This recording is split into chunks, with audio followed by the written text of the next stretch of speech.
Il joue sur les sentiments. Des soldats français sont morts. Mais les Africains sont morts pour libérer la France.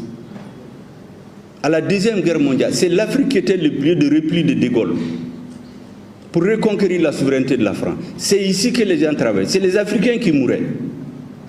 Hollande l'a dit ici, qui payait une dette en 2013. Pourquoi on passe le temps à nous dire que les soldats français sont morts? Les Américains n'ont-ils pas libéré la France?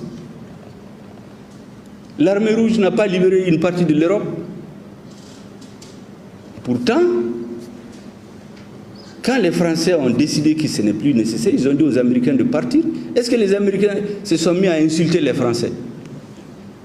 Il n'y a jamais eu de Russes sur leur territoire.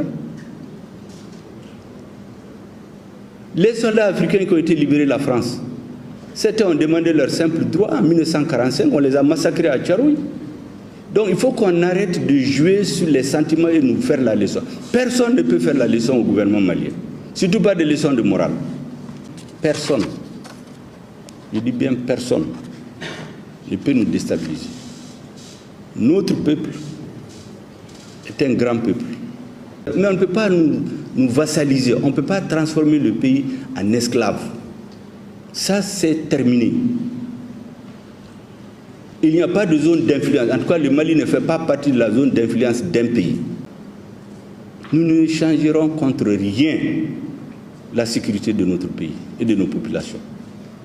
Ceux qui veulent nous aider, ils nous aident. Celui qui pose comme condition qu'il faut qu'on continue à tuer les Maliens qu'on accepte, je pense qu'il ne trouvera pas de terrain d'entente avec nous. C'est aussi simple que ça. Nous n'avons aucun problème avec le peuple français, avec l'État français.